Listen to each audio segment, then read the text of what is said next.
Oxirgi marta qachon ehson qildingiz? Yaxshi savol. Va mana shu ehsonni berayotganingizda nimalarni niyat qilgansiz? Misol uchun, sog'liq, daromad, yaqinlaringizni quvonchi va shunga o'xshagan narsalar. To'g'rimi? Ko'ryapsizmi?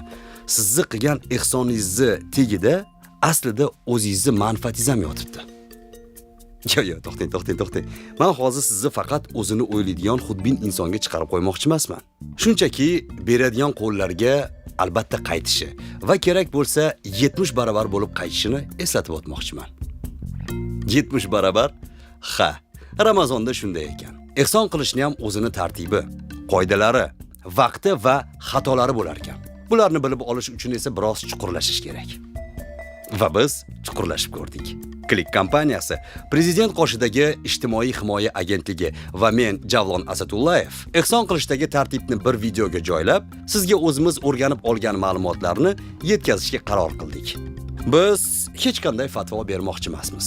Sizni bir narsaga undamoqchi ham emasmiz. Shunchaki mana shu videoni ehson qilmoqchi bo'lgan hamyurtlarimizga qanaqadir instruksiya sifatida taqdim etmoqchimiz xolos. Va bu narsani Klik kompaniyasi amalga oshirmasa ham bo'lmasdi. Biz boshladik. Moliyaviy tomondan hech qanday foyda ko'zlamaymiz bu loyihadan. Loyiha boshlangandan buyon 8 milliard so'm yig'ildi va 266 ta bolaga yordam berildi. Bir farzi ibodatga 70 farzni savobi berilganidanmi, aynan shunga insonlar Ramazon kunlarida berishlikka shoshiladi. Bismillahirrohmanirrohim. Alhamdulillah. Assalatu vassalamu ala rasulillah. Ma ba'd. Assalomu alaykum va rahmatullohi ta'ala va barakatuh. Barcha aziz yurtdoshlarimizga oylarning sultoni Ramazoni sharif takror va takror muborak bo'lsin deymiz. Alloh taolo bu oyda qilayotgan barcha xayrli ishlarimizni o'zi yaxshi mukofotlasin. Ehson so'zi bu juda keng ma'noga ega. Xayriya, yaxshilik, solih amallar hammasi bizni tushunchamizda ehson deyiladi yoki Alloh meni ko'rib turibdi degan e'tiqod bilan bajariladigan har bir ish ehson deyiladi. Ehson faqat bu birgina moddiy taraflama emas, balki shirin suqanlik ham ehson, shirin so'zlik ham. Islom shariatida moliyaviy ibodatlar bor. Bu zakot, fitr, fidya, mana shunday iboralar qo'llanib kelinadi. Azaldan xalqimiz bu ibodatga nihoyatda chiroyli amal qilganlar. Har qanday og'ir vaziyatda ham. Keling, zakot haqida gaplashsak. Zakot bu islomni 5 arkonidan 4-inchisi hisoblanadi. Alloh taolo bu ibodatni moliyaviy ibodat deb atagan. Albatta mo'min musulmonlarning zimmasidagi bu ibodat bor. Bu ibodat shu darajada bir ulug' ibodatki, hattoki mo'minlarning ko'zini oqi qorasi bo'lgan namoz bilan ko'p joylarda Qur'on oyatlarida Sa'id billah va aqimus solah va atuz zakat. Ya'ni namozni ado etinglar, barpo qilinglar va zakotlarni beringlar deydi. Ko'ryapsizmi qanchalik muhim ibodat ekanligi. Eng avvalo zakot bu lug'atda poklash, o'sish degan ma'nolarni anglatadi. Istilohdagi ma'nosi esa muayyan mulkka ega bo'lgan kishilar 85 gram tillasi miqdorida bor yoki undan ziyod. Ular boy deb hisoblanadilar. Har qanday kamtarona oddiy hayot kechirishlariga qaramasdan mablag'i bor, shu mablag'ga ega bo'lgan kishilar demak zakot berishlari zimmalarida farz bo'ladi. Lekin xalqimiz Ramazonda zakotni berishga shoshilishlari bu tabiiy bir farz ibodatga 70 farzni savobi berilganidanmi, aynan shunga insonlar Ramazon kunlarida berishlikka shoshiladilar. Bugungi kundagi zakot miqdori qancha? Bugungi kunda 2025-yil milodiy sanada zakotni 585 probada o'rtacha bozordagi hisoblanganda 61 million 200 ming so'm tashkil etyapti. 85 gram tillarning narxi. Shuni 40 dan 1 yoki 2,5% ni zakot qilib beradilar. Bugungi kunda 100 millioni bor odam ham 61 million 200 mingdan emas, 100 millionni 40 ga bo'ladigan bo'lsak, 2,5 million so'm bo'ladi. Bu ibodat mo'min musulmonlar uchun farz bo'ladi. Faqirlarga taqdim qilinayotganda, beva bechoralarga taqdim qilinayotganda mamnuniyat bilan qabul qilib, zakot beruvchining haqqiga duo qilishlari ham go'zal odob hisoblanadi. Ochig'ini aytaman, men ham mana shu videoni tayyorlashdan avval ehsonlardan faqatgina zakotni bilardim. Va nima uchun u yaqin qarindoshlarga berilmasligini uncha tushunmasdim. Aslida buni sababi juda ham oddiy ekan. Siz boy bo'lsangiz, demak sizning farzandlaringiz ham, ota-onangiz ham boy bo'lish kerak. Bu yerda islom madaniyati xuddi bir cho'ntagingizdan olib ikkinchi cho'ntagingizga solib qo'yish kabi bo'lgan diniy layfhaklardan sizni xoli qiladi. Ya'ni siz yaqin qarindoshlaringizni shundoq ham zakotsiz qo'llab-quvvatlashingiz kerak o'zi aslida. Zakot berishga qodir bo'lmagan kishilar zakot olishlari haqli bo'ladi. Musulmon bo'lish kerak va shu o'rinda zakot beruvchi kishining yaqinlari toifasidagi otasi yoki farzandlari bo'lish kerak emas. Ya'ni olish mumkin bo'lmagan kishilar bir inson erkakdir, ayoldir, o'z ota-onasiga, buva bobosiga undan yuqorilarga bermaydi va o'z o'g'il qizlariga, nabiralariga, abiralariga bermaydi. Bundan ko'rinib turibdiki, bermaydigan toifalar ota-onasi, buva bobolar va o'g'il qizlari. Endi zakot olishga haqli bo'ladigan bo'lsa, ya'ni aka-ukalari, aka-ukaning farzandlari, ularning ichida opa-singillar ham, opa-singillarning farzandlari, qarindoshlar, qo'shnilar, yori do'st birodarlarning ichida haqli bo'lsa, mana shu toifalardan zakotni berish maqsadga muvofiq bo'ladi. Xo'sh, qanday insonlar zakotga noloyiq? Masalan, bir kishi o'zini qarzdor deydi. Pulining miqdori qancha bo'lishidan qat'iy nazar men o'ylaydiki, zakot olishga haqliman deydi. Lekin uni uyida ehtiyojiga tushmaydigan mulki bor. Uni sotib to'lashlikka imkoniyati bor. Bu kishilarni ham zakot olishlari to'g'ri bo'lmaydi, halol bo'lmaydi. Bir inson haqiqatda sotib to'lashga ham qarzini o'sha imkoniyat topolmayotgan bo'lsa to'lashlikka, demak u odam zakot olishlikka haqli bo'ladi. Zakotni yana olishga haqli bo'lgan toifalardan bittasi Alloh yo'lidagi bo'lgan kishilar deganda mufassirlar aytadilarki, Alloh yo'lida bo'lgan kishilar kim deyilsa, ilm talabidagi bo'lgan kishilar. Ya'ni foydali ilm, diniy, dunyoviy foydali ilm talabida bo'lgan kishilarni ham xarajatlarini ko'tarib berish asli o'sha mahalliy aholi yoki qishloq yoki tuman viloyatni barchasini zimmasidagi bir vazifa hisoblangan bo'ladi. Demak, zakot beruvchi kishilar ham zakotga qodir bo'lganlardan keyin mana shu toifaga bersalar ham inshaalloh o'rinli bo'ladi. Ana endi fidya hamda fitr sadaqalar haqida gaplashsak.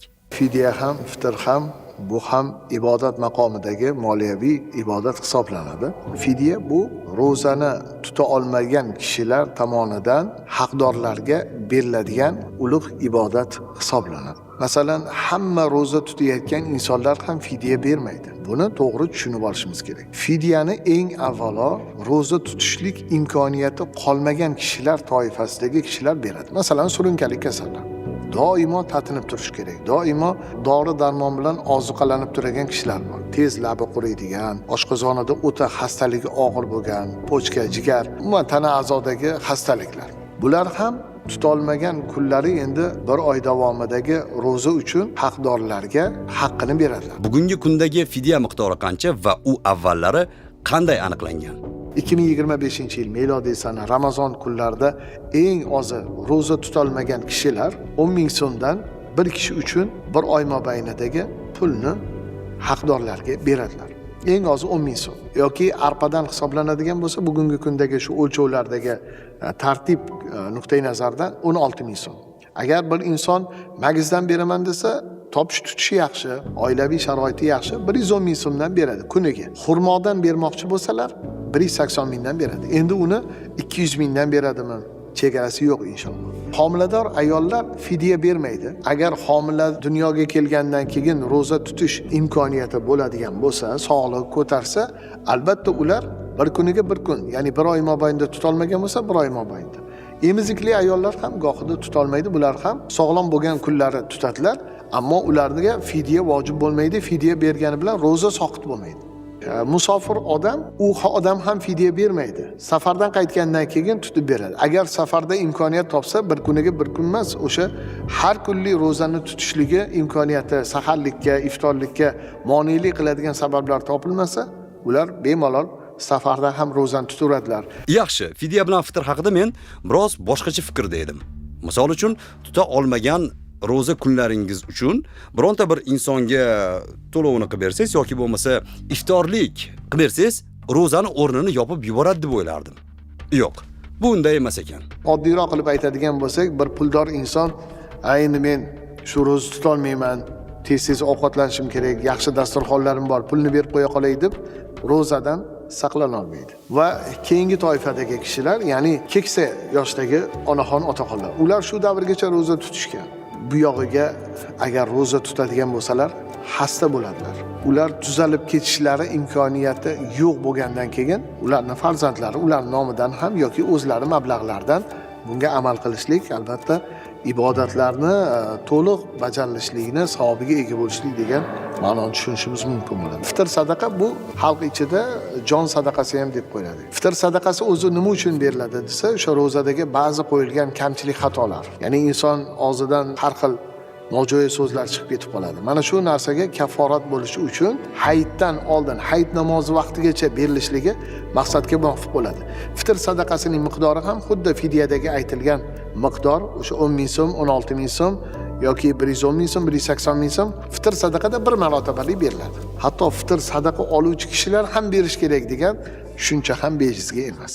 Moliyaviy savodxonlik degan tushuncha bor. Bu sarmoyalaringizni to'g'ri taqsimlash demakdir. Misol uchun men avvallari ko'p pul topsam, istagan masalamni barchasini hal qila olaman deb o'ylardim. Yoshim katta bo'lib, ko'p pul topganimda emas, uni to'g'ri ishlatganimdagina baraka bo'lishini tushunib yetdim. Men nimaga ishora qilayotganimni xuddi tushunayotgandaysiz hozir. To'g'rimi? Ha, Click kompaniyasi Prezident qoshidagi ijtimoiy himoya agentligi bilan hamkorlikda inson uchun loyihasini yo'lga qo'ydi. Va aynan shu loyiha yordamida siz ehsonlaringizni to'g'ri amalga oshira olasiz. Yaxshi, o'rinli savol tug'iladi. Inson uchun loyihasi o'zi nima? Inson uchun platformasi bu ijtimoiy himoya milliy agentligi hamda nodavlat notijorat tashkilotlar va Click kompaniyasi bilan birga yaratilgan loyiha. Ushbu loyihaning maqsadi bu fondlarga mablag' yig'ish uchun bitta platforma taqdim qilish va yig'ilgan mablag'ni ehtiyojmand oilalarning operatsiyasi uchun shaffof yetkazib berishni nazorat qilib turish. Inson uchun proyektini qilayotganimizda qilayotgan xayriyalardan hech qanday komissiya olinmaydi. Foydalanuvchidan ham, fondlardan ham, agentlikdan ham va yordamga muhtojlardan ham. Misol uchun xayriya beruvchi 100 ming so'm xayriya qiladigan bo'lsa, bu 100 ming so'm tibbiyot muassasasigacha yetib boriladi. Buni o'rtada bank ham, Click tashkiloti ham, Uzcard va Humo protsessing tashkilotlari ham umuman komissiya olmaydi. Hozirgi kunda Clickda 20 million foydalanuvchi bor. Click umummilliy to'lov tashkilotiga aylanib ulgurgan. Shuning uchun bu o'zini termin bilan aytsa ESG proyekt deb hisoblaymiz buni. Bu bizning ijtimoiy javobgarligimiz va bizning kompaniyamizga faqat shu tomondan foyda tomoni bor. Moliyaviy tomondan hech qanday foyda ko'zlamaymiz bu loyihadan. Kambag'allikdan farovonlik sari davlat dasturiga asosan respublikada mavjud bo'lgan ehtiyojmand oilalar kambag'allik reyestriga kiritiladi. Ushbu reyestrda mavjud har bir oila mahalla fuqarolari yettiligi tomonidan vizual hamda so'rovnoma orqali tekshirilib, shu reyestrga qo'shiladi. Inson uchun platformasida Ramazon bo'limida kambag'allik reyestriga kiritilgan oilalar ro'yxati chiqadi. Ushbu oiladan istaganingizni tanlab, ularga zakot, fitr, fidya yoki moddiy yordam bersangiz bo'ladi. Loyiha boshlangandan buyon 8 milliard so'm yig'ildi va 266 ta bolaga yordam berildi. Inson uchun loyihasining ichida Ramazon degan alohida bo'lim tashkil qilindi. Bu reyestrga ijtimoiy himoya agentligi oilalarni qo'shgan, zaявка bo'yicha har bitta oila tekshiruvdan o'tgan. Ularning haqiqatan ham qo'shimcha daromadi yo'q, yetarli daromadi yo'q. Ularning nomida mol-mulki yo'q yetarlicha. Ularning yaqin qarindoshlarida ham shunday ahvol bo'lgan oilalarni kambag'al oila deb hisoblab qo'shishgan va biz inson uchun loyihasida shu kambag'al oilalar uchun Ramazonda qilinadigan hadiyalar, fitr, fidya, zakot deymiz. Bularni qilishni amalga oshirish uchun shu kambag'allik reyestrini inson uchun loyihasiga uladik. Ramazon bo'limi hozir birinchi bosqichda va mingtadan 74 ta oilani joylaganmiz. Hozirgi kunda salkam 50 million so'm o'sha yig'ildi. Ramazon bo'limi inson uchundan farqi, inson uchun loyihasini biz ijtimoiy himoya agentligi bilan birgalikda qilgan bo'lsak, Ramazon bo'limida musulmonlar idorasi tomonidan ijtimoiy himoya agentligi bilan birgalikda hamma talablarga asosan dindagi ehson qilish tartib-qoidalari, talablariga to'liqligicha javob beradigan qilib ishlab chiqilgan va undan tashqari har bitta kambag'al oila reyestriga kiritilgan oilalarga pul to'g'ridan to'g'ri ehson beruvchi tomonidan qilinayotgan ehson ularga to'g'ridan to'g'ri yetib borish amalga oshirilgan. Rustam Fayziyev nima demoqchilar?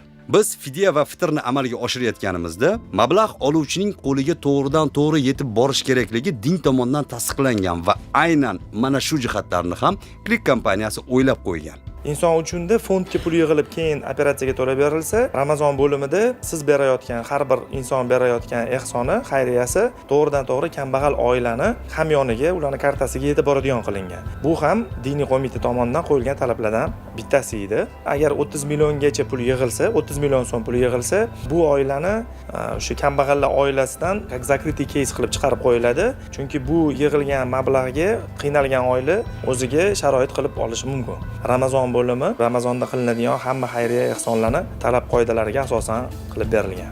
Yordam berilgan oila kambag'allik reyestridan chiqib ketmaydi, lekin inson uchun platformasida faol yig'imlardan yopilgan yig'imlarga o'tib qoladi. Klikkan boshda o'ylab topayotganimizda biz o'zimizdan kelib chiqqanmiz-da. Masalan, uyda o'tirib pul to'lash o'sha payt juda qulay narsa bo'lgan, bunaqa imkoniyat bo'lmagan. Inson uchun loyihasi ham, Ramazon bo'limi ham xuddi shu tendensiyadan kelib chiqqan. Chunki o'zimiz ham ehson qilamiz, o'zimiz ham xayriya qilamiz, yordam va bu yerdagi qiyinchiliklar, bu yerdagi o'sha to'lanayotgan ehsonlar, xayriyalar oxirigacha yetib borish ko'rsatib berilmayotganligidan, hammasidan kelib chiqib turib, shu narsalar qilindi. Biz faqatgina buni nima deydi, ishlab chiqib odamlar uchun qilib qo'ydik emas, biz ham o'zimiz ham foydalanuvchi sifatida shu ehsonni qilib, ehson qilayotganimizdagi kamchiliklarni ko'rib, ularni maslahatlashib, boshqa tashkilotlar bilan maslahatlashib, hammasini keyin qilishni boshladik.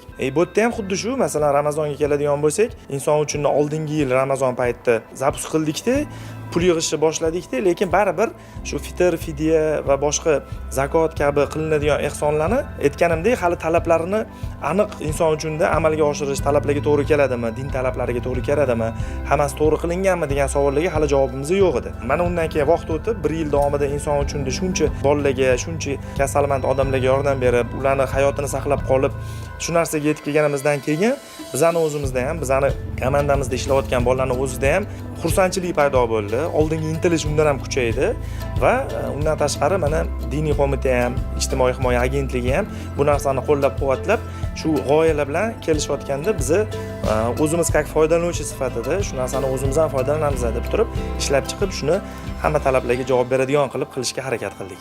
Niyatul mu'mini khayrun min amalihi. Mo'min odamni qiladigan amalidan niyati muhimroq deydilar Rasululloh sollallohu alayhi vasallam. Innamal a'malu binniyat. Har bir amal niyatga yarasha bo'ladi deb aytadilar. Alloh taolo aytadiki, "Estaizu billah va aqridulloha qardan hasana." Allohni siz chiroyli qarzdor qilib qo'ying deydi. Hech zamonda Allohni qarzdor qilib qo'yish mumkinmi? Jamiki zarradan to insonni ko'zi hayoliga sig'maydigan katta darajadagi hamma narsani yaratuvchisi bo'lgan zot Alloh meni qarzdor qilib qo'yinglar deyapti. Mantiqan o'ylaganda buni sira iloji yo'q, lekin Alloh taolo meni yo'limda har bir ishni, ya'ni xayrli ishlarni o'zi buyurganidek, masalan, ota-onaga, qarindoshlarga, yaqin yori do'st birodarlar, qo'shnilar hamma yaxshilik qilishga haqli bo'lgan kishilar qilinadigan yaxshilikni Allohning roziligi uchun deb qilsa va bir inson bir narsani Alloh yo'lida sarflasa, Alloh taolo berganiga va o'zida olib qolganiga ham baraka ato qilishlikni va'da qilyapti-da bu bilan. Ya'ni berdingmi bandam, sen istasang ham istamasang ham men o'rnini to'ldirib qo'yaman. Ya'ni Allohda qolib ketmaydi degan ma'noni tushunish mumkin bo'ladi. Balki shundan ulug'larimiz berganga Xudo beradi deb bejizga aytishmaydi. Do'stlar, Hayit bayramiga ham sanoqli kunlar qoldi. Mana shu kunlarda moliyaviy ibodatlarimizni amalga oshirishga ham ulgurib qolaylik. Zero bunday ulug' kunda qilgan yaxshi amallarimiz 70 baravar ko'payishi bizga Allohning 1 yilda 1 marotaba beradigan ne'matlaridan biridir. Biz qo'limizdan kelgancha siz kabi insonlarga yengil bo'lish uchun 15 daqiqalik psevdo instruksiya tayyorladik. Bu yog'iga endi o'zingiz bilib sizgalis. Barchaga oylar sultoni bo'lmuş Ramazon oyi muborak bo'lsin. Sizlar bilan Javlon Asadullayev bo'ldi. Kelajakda ko'rishguncha.